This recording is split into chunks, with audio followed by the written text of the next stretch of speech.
Hello everyone, and thank you for joining me. And welcome to Around the World in 80 Minutes. My goal this evening is to entertain you with a virtual travel experience. Of course, I also hope that you'll be inspired to read my memoir and you'll recommend it to your friends.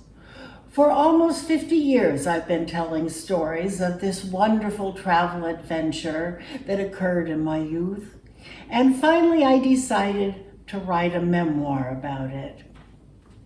Luckily, to help me with my memory, I had saved every letter that I wrote home during that 2-year journey. Each letter covers about 2 weeks, and it's saved with its envelope, sometimes the stamp.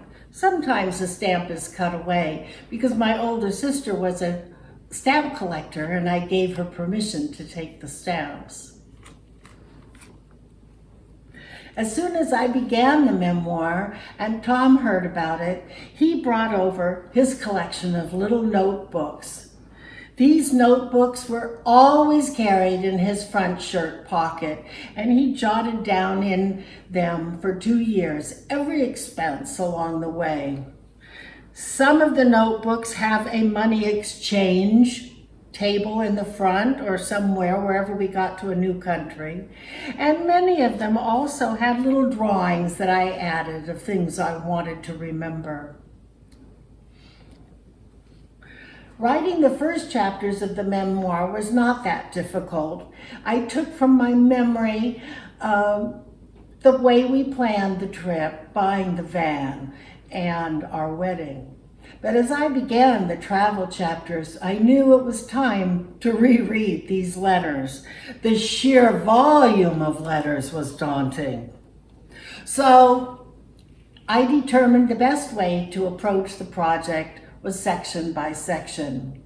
Starting with Latin America, I reread the letters and began to write.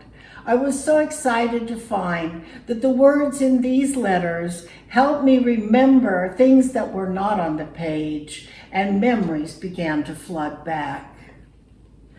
It was a lot of work, a lot of research, looking at slides that Tom had taken, looking at the drawings that I did, and reading the letters. Finally, I am so pleased that I can show you the finished book, wherever the road leads. I hope you will enjoy this presentation as we travel together.